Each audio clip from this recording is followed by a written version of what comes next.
भारत के किसान, भारत के पशुपालक, भारत के मछुआरे, ये हमारी सबसे बड़ी प्राथमिकता है। भारत के किसान, भारत के मछुआरे, भारत के पशुपालक, उनसे जुड़ी किसी भी अहितकारी नीति के आगे मोदी दीवार बन के खड़ा है।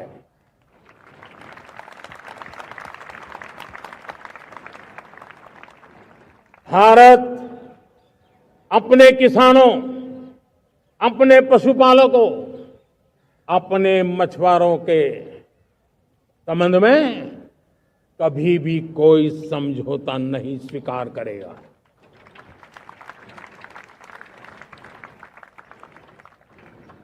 प्यारे देशवासियों, गरीबी क्या होती है मुझे किताबों में पढ़ना नहीं पड़ा है, मैं जानता हूं।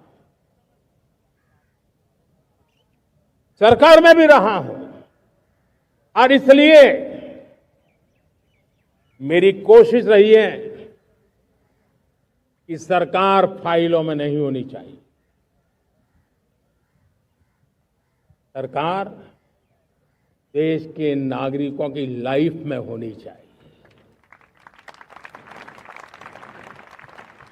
दलित हो, पीड़ित हो, शोषित हो, वंचित हो, उनके लिए सकारात्मक रूप से सरकारें प्रोएक्टिव हो, सरकारें प्रो पीपल हो,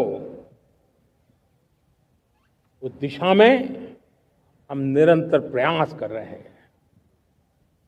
समाज के हर जरूरत व्यक्ति के लिए, कुछ लोगों को लगता है कि सरकार की योजनाएं पहले भी आती थी। जी नहीं, हम सरकार की योजनाओं को जमीन पर उतार रहे हैं, सैचुरेशन पर बल देते हैं और सामाजिक न्याय का अगर कोई सच्चा एजुकेशन है तो सैचुरेशन में है, जिसमें कोई हकदार छूटे नहीं, हकदार के घर तक सरकार जाए और उसे अपना हक की चीजें मिले, उसके लिए हम काम कर रहे हैं।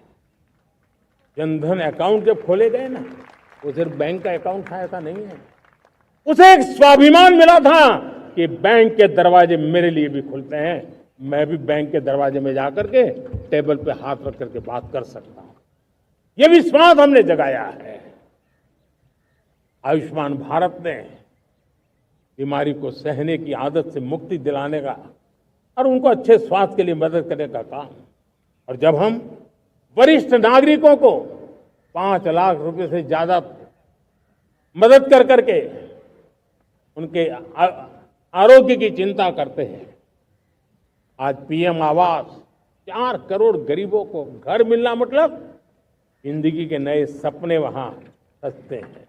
वो सिर्फ 4 दीवारें नहीं है दोस्तों।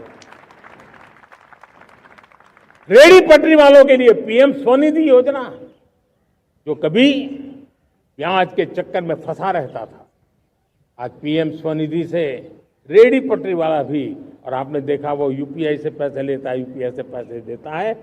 ये बदलाव आखिरी व्यक्ति तक चिंता, लोगों की लाइफ में सरकार होनी चाहिए। उसी के कारण ये जमीन से जुड़ी योजनाएं बनती हैं और जमीन से जुड़ी योजनाएं जमीन पर उतरती हैं और जमीन से उतरी हुई योजनाएं जीवन में बदलाव लाने का एक सशक्त माध्यम बन जाती हैं।